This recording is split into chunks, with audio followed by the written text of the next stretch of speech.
హాస్పిటల్లో విహారికి ట్రీట్మెంట్ జరుగుతూ ఉంటుంది. బుల్లెట్ రిమూవ్ చేస్తే బ్లడ్ లాస్ చాలా అవుతుందని, ఏబీ నెగిటివ్ బ్లడ్ గ్రూప్ చాలా రేర్గా దొరుకుతుందని డాక్టర్ లక్ష్మికి చెప్పడంతో, నాది కూడా సేమ్ బ్లడ్ గ్రూప్ డాక్టర్, నేను బ్లడ్ ఇస్తాను అని చెప్పి లక్ష్మి విహారికి బ్లడ్ ఇస్తుంది. ఆ తర్వాత ఒక దగ్గర కూర్చొని ఏడుస్తూ ఉంటుంది. కొద్దిసేపటికి సహస్ర వాళ్ళు హాస్పిటల్కి వస్తారు. ముందు సహస్ర, పద్మాక్షి, అంబిక వీళ్ళు ముగ్గురు కూడా హాస్పిటల్కి వస్తారు.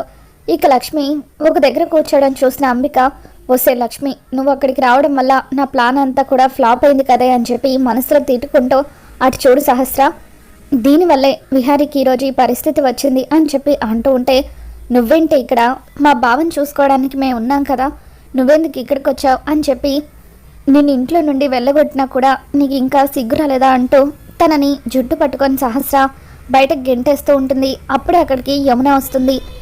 యమున కూడా సహస్ర లక్ష్మి జుట్టు పట్టుకొని గెంటేస్తున్నా కూడా ఏమీ మాట్లాడకుండా స్వామీజీ చెప్పిన మాటల్ని తప్పుగా అర్థం చేసుకొని, మోసపూరితమైన బంధం లక్ష్మి విహారీది అనుకొని ఇక మౌనంగా ఉండిపోతుంది. తర్వాత లక్ష్మి ఒక చోటు కూర్చొని విహారీ కోసం అని చెప్పి బాధపడుతూ ఉంటుంది. డాక్టర్ వాళ్ళు బయటకు వచ్చాక విహారీ బాడీ ట్రీట్మెంట్కి రెస్పాండ్ అవ్వడం లేదని, మా ప్రయత్నం మేము చేస్తామని చెప్పి అంటూ ఉంటారు. యమున ఎంతగానో ఏడుస్తూ ఉంటుంది.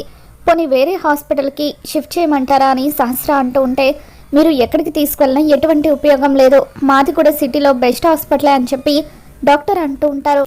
ఒకవేళ మీరు తీసుకువెళ్ళాలనుకుంటే తీసుకువెళ్ళచ్చు అని చెప్పి డాక్టర్ అనడంతో ఇక అందరూ కూడా చాలా బాధపడుతూ ఉంటారు.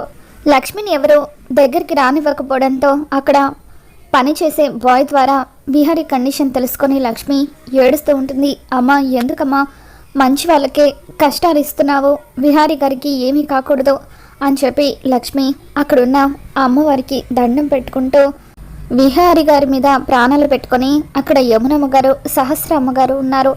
విహారీ గారికి ఏమీ కాకూడదు, అంతలో నువ్వు ఆయన్ని తీసుకుపోవాలనుకుంటే ఆయనను కాకుండా నన్ను తీసుకుపో అని చెప్పి అక్కడున్న త్రిశూలానికి లక్ష్మి చెయ్యి గుచ్చుకొని తన రక్తాన్ని అమ్మవారి ముందు చిందిస్తూ ఎంతగానో బాధపడుతూ ఉంటుంది.